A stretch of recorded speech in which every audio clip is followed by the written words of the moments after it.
Brandon Brands. Hey, what's up, you guys? This is Stephanie Liu from Lights, Camera, Live. And listen, if you really want to build a brand that matters, you should be listening to Brands on Brands on Brands with my good friend, my friend, we're homies, Brandon Berkmeyer. In a world where advertising is ignored, business is exposed, and the only constant is change, how do you build a brand that matters? Welcome to Brands on Brands on Brands, a home for those who think different and push their boundaries. This is where branding that matters lives. Now, here's your host, Brandon Berkmeyer. Hey everyone, welcome to the show. This week, if you want to know about live video, this is the episode for you. Today we talk with Stephanie Liu. She's an online marketing specialist, live video expert, and trainer. And she's a speaker at some of the major marketing conferences in the US. She hosts a live show on Facebook and YouTube called Lights, Camera, Live, which is a stunning example of what a live video show that's produced can be when it's done right. She's also part of this great team of speakers and leaders in marketing that they call 360 Marketing Squad, which covers social media marketing, video marketing, content, paid advertising through 3 different leaders in these perspective areas, 1 being Stephanie Liu, 2 being Jen Herman, 3 being Amanda Robertson, and 4 being Mike Alton.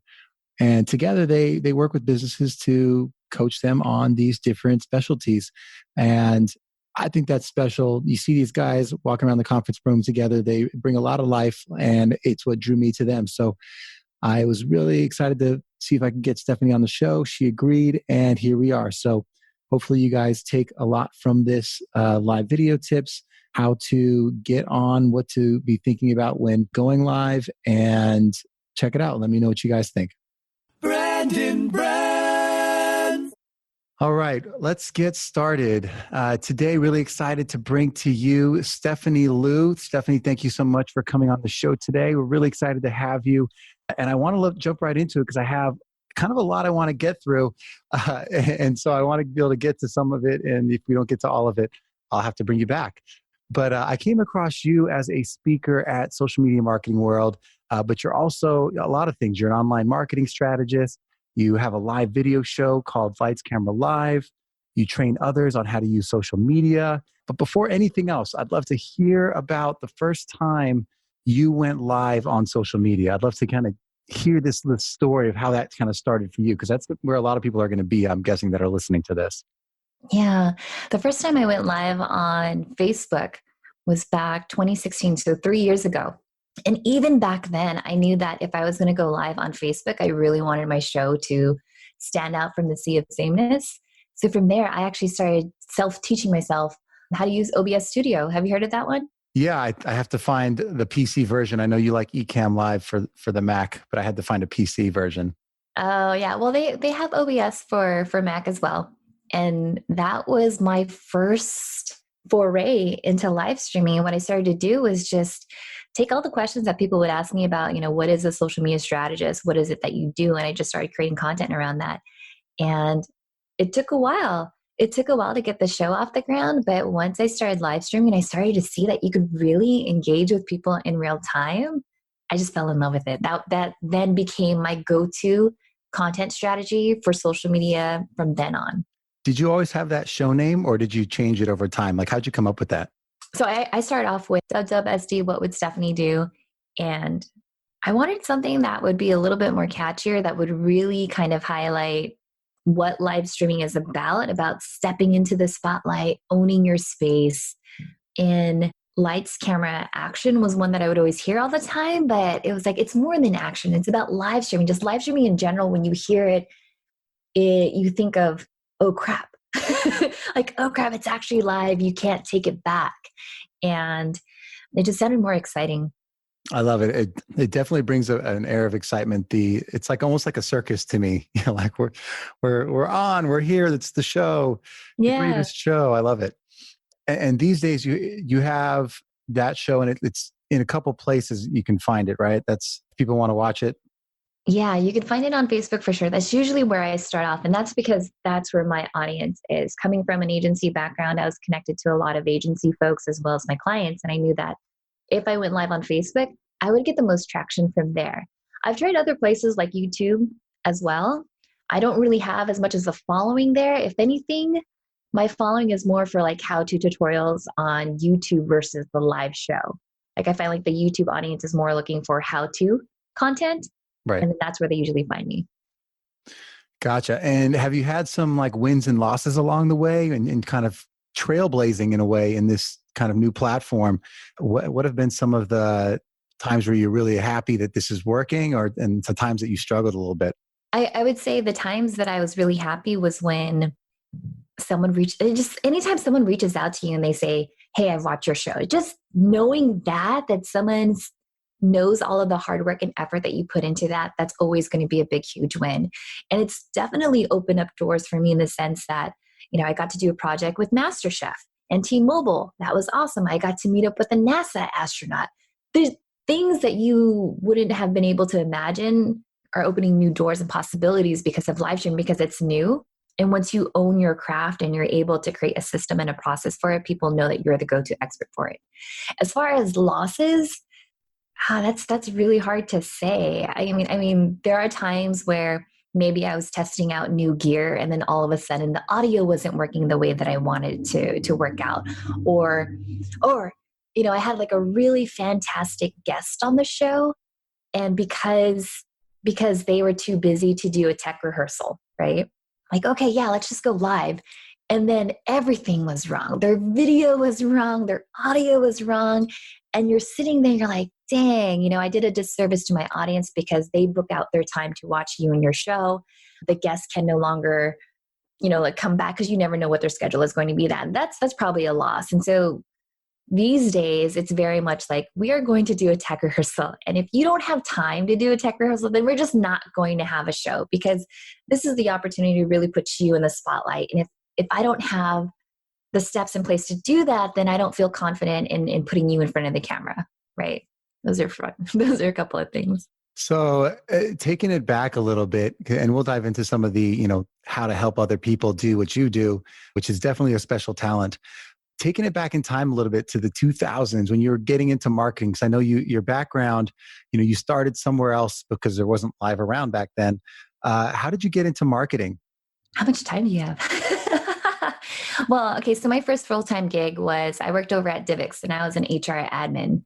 And I was a tech startup. And as the HR admin, whenever it was somebody's birthday, right, I would be the first one to make these handmade greeting cards and say, hey, Brandon, happy birthday. And they're like, oh my God, I really love these cards. And it was a couple of those employees that said, you should really sell these online. And that's when Etsy was just coming out. So I actually launched my first online shop selling handmade greeting cards and wedding invitations. And when I made my first sale, I was like, whoa, this is a real thing. You could actually make money online, right? And so at that point, having worked with the marketing team and hiring their interns and their full-time employees, I walked up over to Brian Peepgrass, who now works at Facebook. And I was like, Brian, would you be willing to take me under your wing and teach me a little bit about SEO, about just online digital advertising, banner ads, and all that stuff. And that's how I got my first foray into online marketing. Now, we've gone back to the 2000s. Before we bring it back to today, I actually want to go back even further because, I've read that you are a bit of a 90s fanatic and you like music. And I've seen clips of you dancing with your hats on, around the different after parties.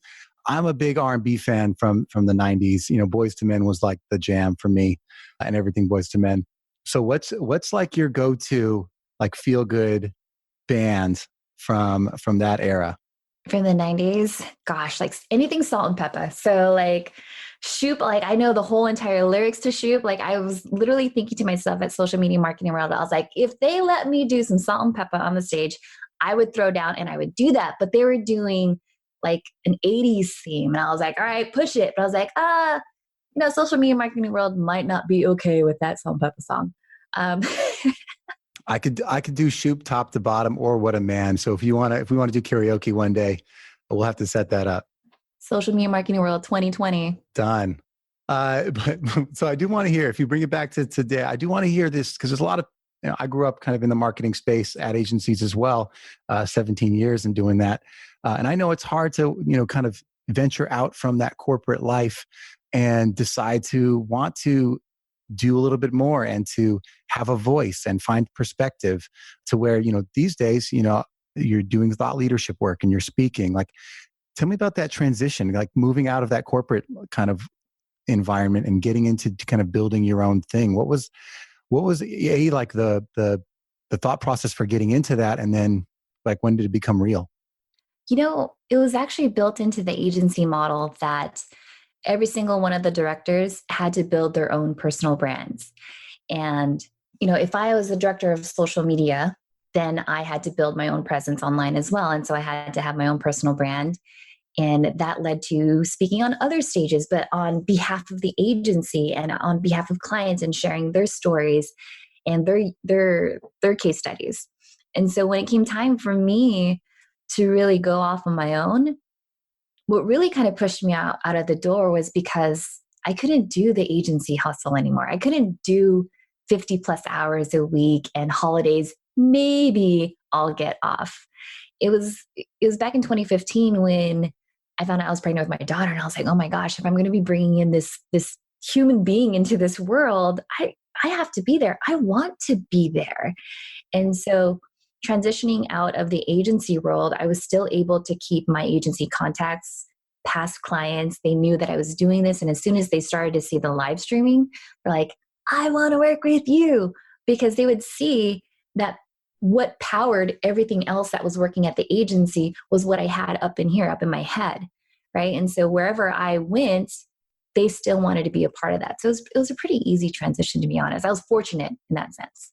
Now, you do talk about social media a lot, and specifically live, which is, a little more cutting edge, I guess. The question is, for those entrepreneurs out there or the people that want to implement some of that for their business, I mean, it's what you talk about. What are some of the core lessons that you like to kind of get people started with? Yeah. Well, in social media, it's your opportunity to test out what works, right?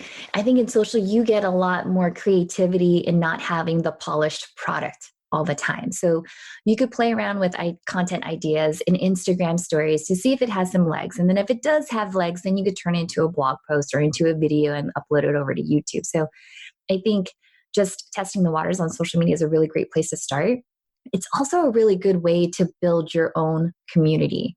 So, as human beings, like I'm a psychology nerd. I studied neuropsychology back in my uni days. And what I've always known is that Maslow's hierarchy of needs, we all want to have a sense of belongingness. And social media gives you that opportunity. I mean, I think back to social media marketing world because it was just a few weeks ago. And the fact that I got to meet people in real life, like when you popped into the convention center, I was like, oh my God.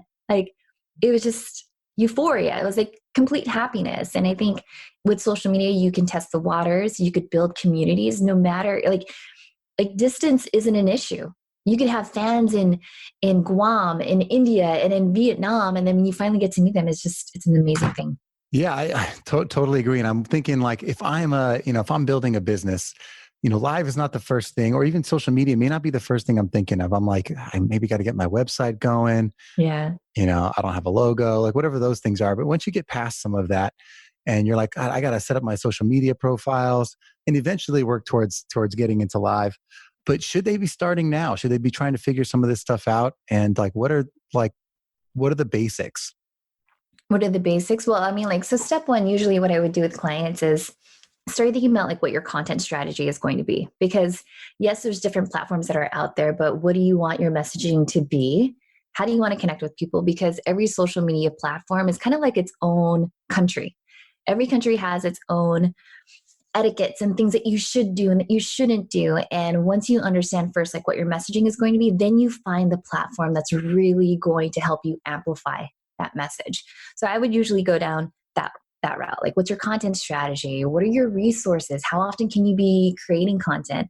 And then really understanding if you wanted to do something on XYZ platform, what's the commitment level that you have to do, right? So I hear a lot, on YouTube, you have to upload like every single week if you really want to grow that audience. Or if you want to be on Instagram, you have to use this many hashtags. I'm like, man, as a parent, I don't have time for all of that, right? And that's why I was telling you and everyone else, I want to go live twice a month. And the big win on that is that by the time I'm done live streaming, I always get a new referral. And that's why I only focus on that channel, because that's what's moving the needle in my business. And we would imagine it's more than that because we see your content way more than twice a month. So maybe you can break down how you take something that you put in the time on twice a month and maybe how you prep for that, and then how you break that down to kind of multiply. Yeah. So the way that I actually prep for the show is, let's say I have a guest, right? You send them out the Calendly link. And within that link, I usually say, what are 3 questions that I can ask you? That helps me get the ball rolling in terms of what I want the content to be, what the title of the show is going to be. And it also gets them kind of like amped up about like, hey, I'm going to be on Lights Camera Live. I use that then to pre-promote the show. And you sat through that whole entire session of like everything that goes into that. All of that copy in the Facebook event, in the email newsletter, and all of that jazz is then repurposed into a blog post. Because that 45-minute interview, man, that could turn into a 45 one-minute video if I wanted it to. And that's why you see a lot of like content everywhere, is because I'm just repurposing the heck out of things. And so I have it down to a process where in Asana, I have it step by step. This is how I'm pre-promoting the show. This is what needs to be done after the show. And then I created kind of like these tutorial videos using useloom.com. Have you ever used that? No. Okay. So it's a cool way. It's free. And you could record your screen. You could talk through a mic and say like, hey, intern, so this is how I edit my videos. And they'll walk through it. They'll create the process doc and they just start running with it. So I have them just chop up all of the videos. I have them transcribe it. And then we just put it into Agora Pulse. And that's it. I never have to worry about like what's going out on social media. If anything, I get to just hang out in the DMs and be like, hey, what's going on? And people just respond that way. Now you have there's a lot of tools and gear, and I know you love talking about your gear when you're putting some of your shows together. And I think that's helpful because it is a bit of a different ecosystem. If people are trying to create content for the first time, maybe they can do it a little simpler. But if they're going to commit to this and start doing a little bit more, what are some of the first few things that are kind of good things to buy? And I know you have some links that I'm happy if you want to share to where to find some of that stuff.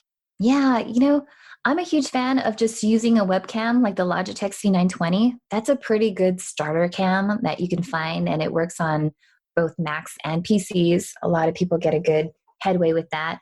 If you wanted a reliable mic, an ATR 2100 is a good starter mic, right? Like you've probably upgraded yours or will be, right? But yeah, an ATR 2100 mic is probably like my favorite. And it's funny because I feel like the secret on the ATR 2100 came out because it used to be like you could go on Amazon and you could buy it. But these days, if I go there, it's always sold out. I'm like, what the heck? Like I'll always have like a viewer tune in like, hey, I want that mic, but it's sold out. I'm like, then I guess the next thing is to upgrade to a Blue Yeti or get a heel mic. But the ATR 2100 is usually the one that I point people to. And as far as lighting goes, because people always ask about lighting, if you're just starting out, honestly, if you have really good lighting in your office, like in mine, I have 3 huge windows, so I don't really have to worry about it. You could do that. Mike Alton even hit me up like earlier this week. He's like, Stephanie, what's your lighting kit? I don't have a lot of space. My desk is off in this little corner. I was like, listen, if you have desk lamps just laying around in your house, all you really need is a really kick-ass light bulb. That's all you really need. Everything else is just, it's like a tripod for a lamp. So if you have desk lamps, just grab those, swap out the bulb, and you should be good to go. Perfect. Yeah. And what's funny is I bought the nicer Blue Yeti mic, and it's almost too good because you need to have like the perfect soundproofed room for that. It takes in too much, even though you can turn down the gain. But so I actually then switched to the one you mentioned because it just pulls in the voice. And if you're not in a professional studio, which is going to be most people, you want something that just kind of captures what you need it to capture. So it's beginner mic or not, like sometimes you just got to use what makes sense for what you're doing. Yeah, agree.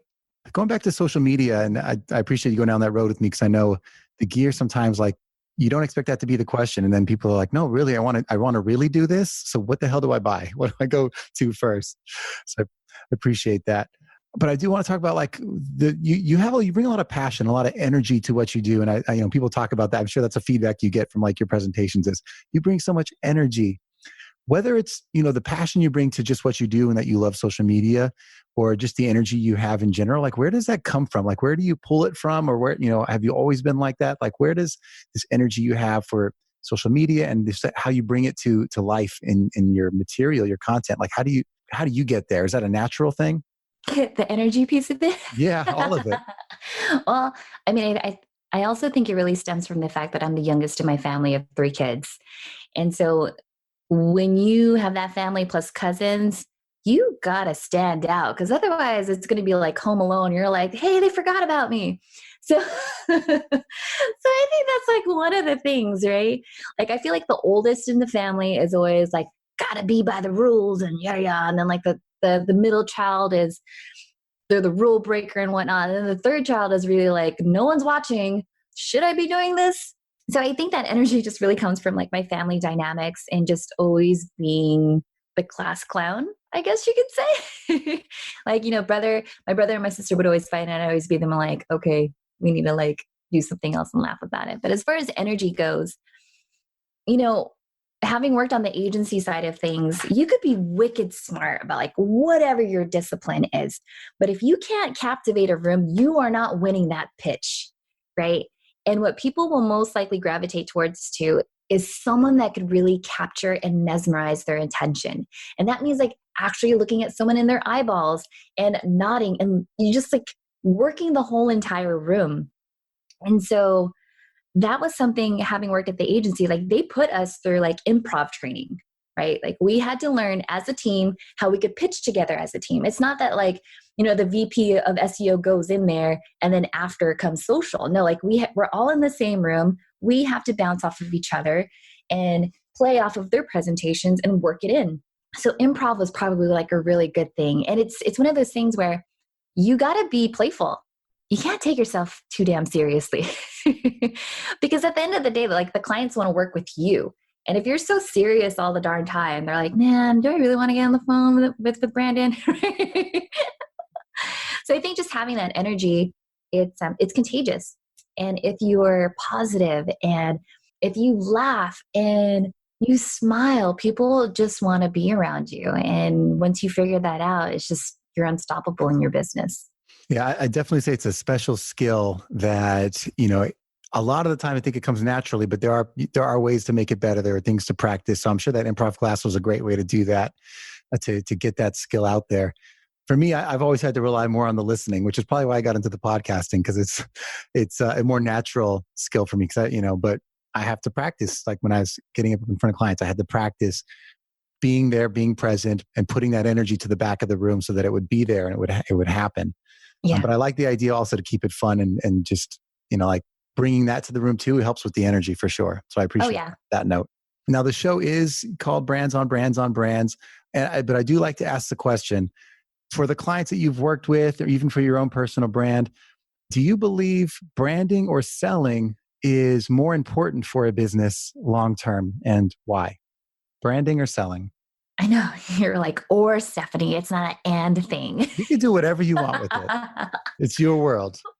I'll say from like an entrepreneur perspective, some people fail to start because they think that they need to have everything perfect, right? Like I can't start pitching my stuff until I have like the perfect tagline, the perfect logo, the perfect SEO website, and yada, yada. And here's the thing is that if you're wicked smart with what it is that you do, just freaking go out there and start selling, right? Because that's how you are going to build your business. And then the word of mouth is going to start contributing over to your brand side of things. So from an entrepreneur perspective, I think that's super helpful. From like the big brands, like the clients that I've worked with, like the Harrah Resort, Southern Californians and whatnot. Yeah, it's important for them, for their brand, right? Because there's so many different casinos that are out there, and how do you differentiate yourself? And so finding your brand voice is going to be really super important.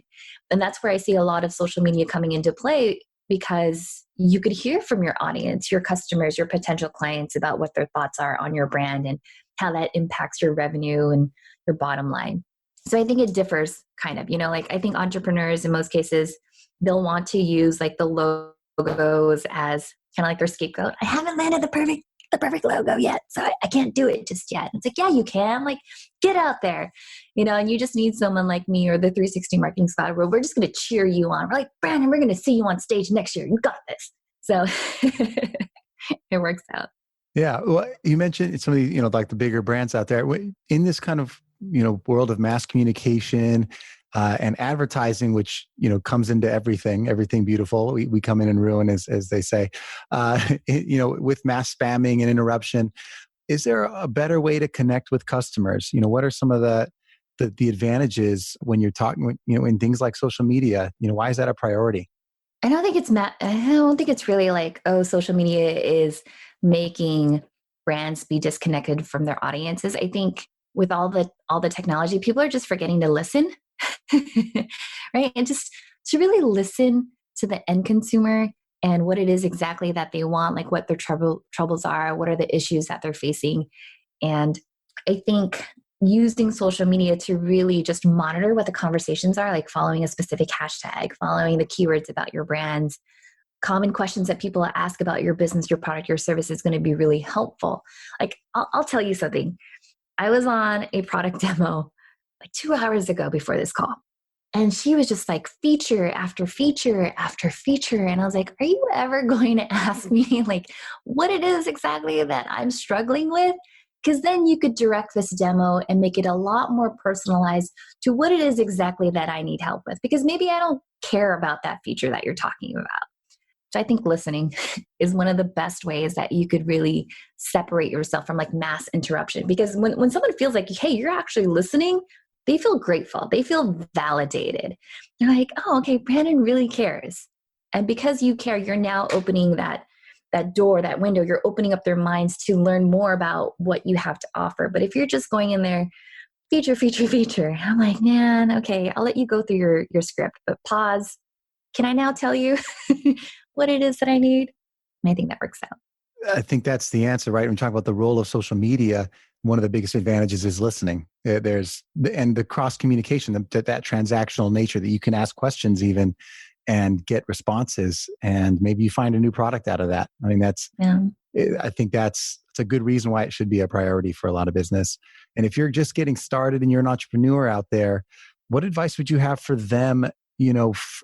What's their go-to on this? Like when do you start using social media? And I bring this up because what I hear a lot of is, I know I need to do this. And the way they get started a lot of the time is, okay, I know Instagram's big right now, so I'm going to pay someone $1,000 a month to post pictures for me. That's the strategy, so like, what's the better way to do it? What are we missing here? Yeah. Okay. So, putting the agency hat on, usually for clients, it's really do an audit first. See what your competitors are doing on social media right now. What kind of content are they creating? Are they doing more 1-minute videos? Are they doing podcasting? How are they separating themselves from the sea of sameness? And then you could kind of look at what they're doing, because success is always going to leave clues. There's a reason why they're successful in what they do. And so if you could backtrack that to what it is specifically that they did, then that's going to help you along your journey. So do your audit, or have someone do an audit for you. Just because, Instagram is big, that might not be the place for you. Like maybe Quora is the place for you to go ahead and win new clients. So do your audit, and then take a look at their content strategy to figure out, do you have the resources and the time and effort to go ahead and make that commitment? How long is it really going to take you? The second someone told me that I needed to do like 3 Instagram posts in a day, I was like, that is not happening. That is not happening, right? I have a life. I want to live my life in real time, right?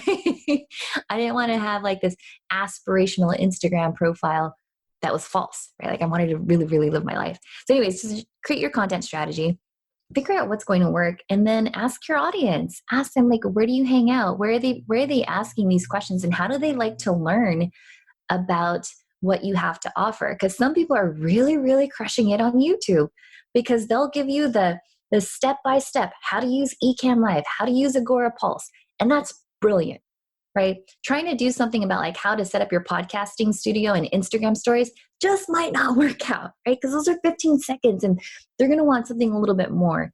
So finding out, which social media platform is really going to amplify your content is going to be the best way. And then from there, that's when you start talking to like a social media manager. I'm like, okay, cool. I know what my content strategy is going to be like. I know what platforms I'm going to be on. How can you help me build my brand and my bottom line on social? And then go from there. So do you know any brands that are doing live video right now that you're like, okay, that was pretty good. I know it's if you want to answer the easy one and pick people, that's fine. But are there any brands that are doing that? But I'll take both. So the first one that I want to say is social media marketing world, right? Because social media is always changing. And they know that their audience always wants to know the breaking news about what's changing with the algorithms and how is this going to impact my business as well as my clients. And so they have a weekly show for that. And so I think they're absolutely crushing it there. But other people that are crushing it in terms of like live video brands in general would be like Sephora. Like I love what Sephora does. Like they bring on different influencers and they show you product demos.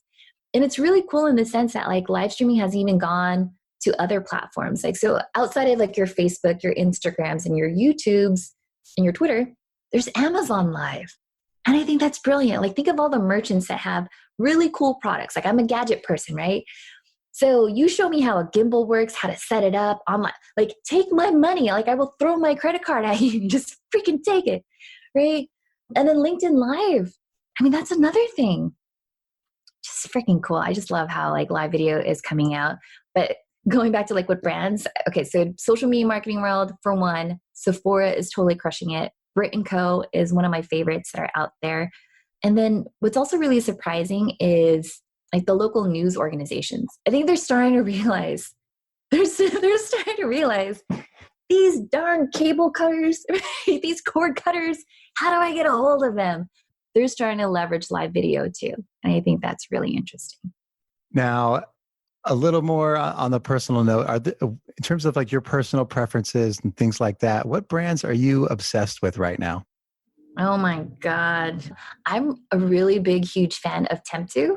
Temptu, for your audience is like, what are you talking about? Temptu is airbrushed makeup. I just love like the before and the afters that they do. Like, okay, so as like a female speaker, it's one of those things where like, dude, I'm going to have a 12-hour day. I can't touch my face. I can't excuse myself to go touch up my makeup because I have an interview, yada, yada, yada. And so when you discover something that solves a problem for a female speaker, where it's like, I just need my face to stay put and not melt away throughout the day. Like that's definitely a brand that like I'm absolutely obsessed with. Someone who I love watching right now is Sean Cannell. I love the way he edits videos. I love his personality and he's just, there's this realness to him, and the way that he shares his stories, his storytelling ability is so spot on. And you could tell that a lot of that is from the way that he was raised and like the church that he goes to, because it sounds all very familiar. But the really funny thing about Sean is that if you watch his Instagram stories, I'm trying to think of a nice way to say this. He's kind of dorky. And I was like, you're dorky like me. And then I think that's what kind of made me like him better, right? Because you could totally like fanboy Sean because he's got like millions and millions of views. But then you watch him like on Instagram stories and he's just like walking his dog and he's cracking jokes. I'm like, I like you. I like your stories. I'm gonna keep watching this. Yeah, and Sean's amazing. And I also think that there's a special talent when you can educate in a way that is just very relatable and understandable. And he does it in such a quick way and visually, like everything. I'm like, that's okay. Now I know how to do that. And it's a special skill. Yeah. You watch one of his videos and you're like, I am now 10 times smarter than everyone else in this room. Thank you very much, Sean. Thank you, Sean. And they always look so good. I mean, his production quality is just amazing. Oh God. Did I tell you when he interviewed me at Social Media Marketing World? That man is a machine. Like he would keep doing his spiel. And I was just looking at him like, whoa, this is how your brain works. He's like, yeah, I've been doing this all day. I'm like, that's crazy. So even though that was in the category of brands you're obsessed with, we won't tell Sean that you're obsessed with him. I'm not obsessed with him. I'm a fan. Right. That's what I mean. What brands do you trust? Let's throw that in the mix. Yeah, I trust Ecamm Live. You know, when people first started live streaming, there was other brands that are out there. There's your Wirecast, your Boxcasters, and your BeLive.tvs. And I tried most of them, and sometimes when you're running a live show and stuff isn't working, you want to get in touch with a real live person. And that's what I really liked about Ecamm was, yes, I could have gone to their support site, plugged in a question and see like what the database is going to throw up for me. I love the fact that like, if something's weird is happening, I could message Glenn and like, Glenn, what is up? Why is this not working? And then he'll respond back to me. So he's someone that I absolutely trust with my show. And whenever I have a new project, I will literally reach out to Ecamm like, dude, this is going down. Just FYI, if anyone else is live streaming that day, can you just like not? Can you not release an update the day before my big event? But yeah, definitely trust them as a brand because, and it's funny because you keep saying brand, but then when I think Ecamm, I don't think Ecamm as in the logo. I think of Glenn and Ken, the two guys that were developers that said, hey, I see a need for this and I'm going to make this really cool. And guess what? You don't have to shell out $800 just to get started with live streaming. That to me, that was like mad respect. I was like, I like you too. And I like the fact that I could talk to you and ask you geeky questions. Yeah, because people want to do business with people. And that is the brand, right? It's the reputation of the people that are representing the business. So it's a valid answer. And I appreciate that you brought it to that human level, because I think that's what's important is if most brands can act like real people and they treat their relationships like they treat their friends, then I think we'd all be a little bit better off and businesses would be more successful and we'd have better quality products and services. Very true. I would love to challenge you a step further and say outside of your industry, outside of because that was a very techie gear person answer, the tools that you use for your trade. But the things that are around your house, the things that I thought the temp tattoo, that was a great answer too. But what else do you trust? Like the things out there that you consume every day that are outside of your job, what other things do you trust brand-wise? Brand-wise? Oh, goodness. I trust... This is going to sound really funny. What's that little Google thing called? You're like, hey, Google. It's Alexa. No, Alexa's Amazon. Well, they have Hey Google and they have OK Siri. Yeah. OK Google. Yeah. Mm-hmm. That's the one thing that I use all the time. Like the Google Home. I can't picture myself not talking to my Google. Like when I get ready, I'm like, what is the weather going to be like today? Please don't tell me it's going to rain in San Diego because it should not. If I'm like, hey, go play Salt and Pepper right now. And then I trust you, Google, that you will make my day like 1,000 times better. I feel like that's like one of the brands that I absolutely trust. Like my whole business runs on Google. Right. And you trust that it's going to work. Whether you trust them with your data, I think that's the funny thing. The people are always like, what do I do now? But you still trust them to get the job done and to provide like, well, you're first in this space and you're testing it out and you're figuring it out. You're probably going to get it. You're going to keep tweaking it and making it better. Yeah. That's a good one. I wasn't expecting that, but I'm glad I get it. Like I'm talking to my devices every day. You heard it in the background. So I get it. Yeah. I mean, it's like another family member, which is so weird to say, right? I feel like even sometimes I talk to like my Google more than my husband because he works upstairs, but he's always doing like PPC stuff. And sometimes we would even have like a Google playlist war. Like one day I'd be like, hey, go play some Boys to Men. And he's like, no, we're going to play some Kanye. And I was like, what is going on? Google, come on. It's you and me, not Hubs. Yeah. Now, do you say thank you to your devices as you're talking to them? Are you polite? Yeah. Oh yeah. When I'm asking, like when I'm trying to settle a debate with my husband, I'm like, no, what day is Mother's Day? And like my husband tries to tell me the wrong date. I'm like, I think you're wrong. And then I ask Google and Google gives me like the right date. I'm like, thank you, Google. I appreciate that. Yeah. The funny thing people talk about is to be polite now because you never know if it's going to become like they start having a consciousness and they're going to remember if you didn't say thank you. The AI happens and then the Matrix reloaded. I totally get it, man. Be nice to your devices. I think that's the lesson. I'd love to hear a little bit more about you as we get towards the end of this, because personal branding, I'm sure, has been a big part of building a business like yours. How has that played a role in your success? And it's funny because when people say personal branding to me, I think of it more as just personality, right? I think that if people want to work with me, they've either watched a live video or they've seen me speak on stage, and they just know that I'm going to like come blazing into the meeting room with full of ideas and a passion about what it is exactly that I'm going to do. And I think that's what really separates me from the other social media strategists or digital strategists that are out there. In fact, like when I left the agency world, Brandon, I was very much like, how is everyone else calling themselves a digital strategist? Like, were you in a war room? Like, how many pitches have you done? Right? Like, all of a sudden, like, they take one course on Udemy and they're like, I'm certified and yada, yada, yada. I was like, but have you had to negotiate with the CMO on why you need an increase in your budget? Right? I was like, that's the strategist. That's like the art of war.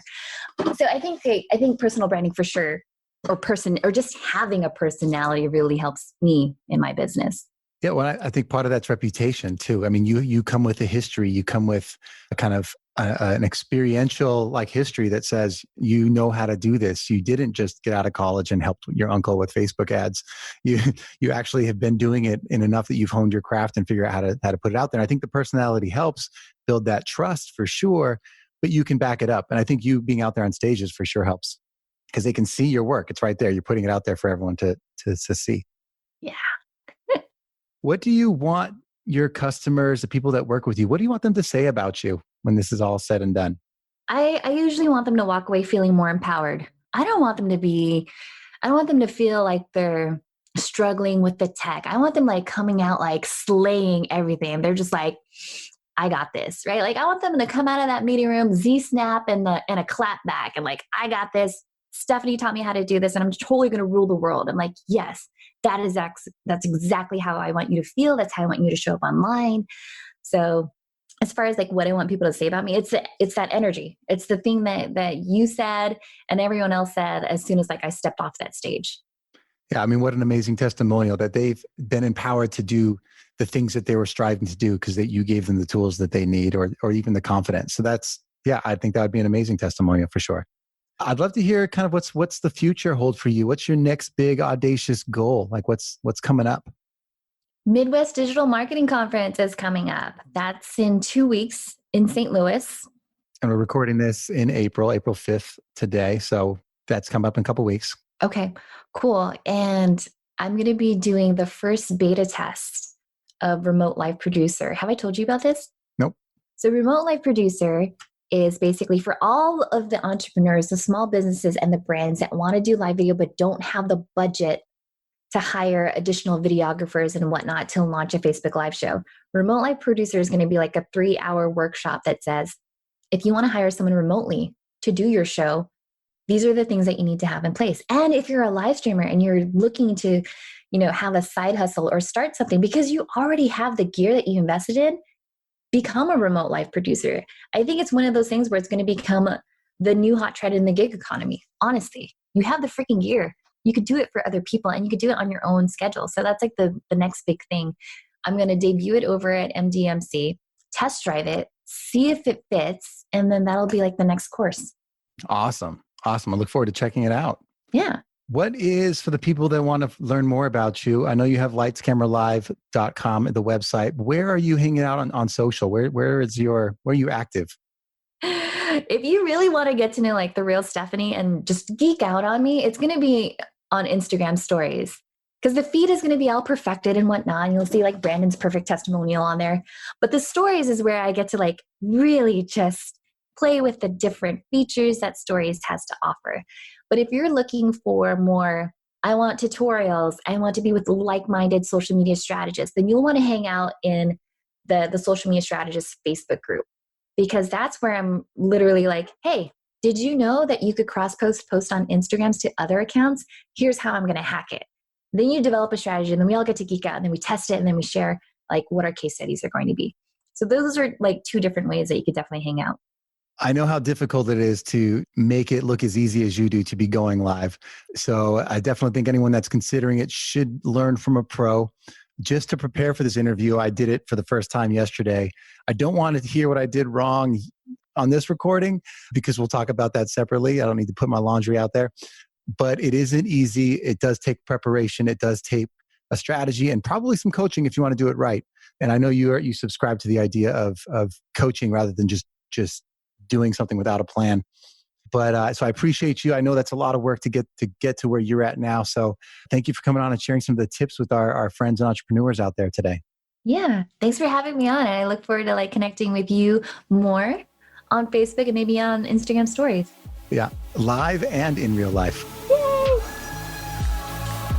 You've just taken your marketing knowledge to another level with this episode of Brands on Brands on Brands. But we have plenty more ways to not just help you build a business, but build a brand. Head over to brandandbrands.com for more resources, as well as access to our blogs, videos, and exclusive coaching sessions with your host. Be sure to visit brandandbrands.com.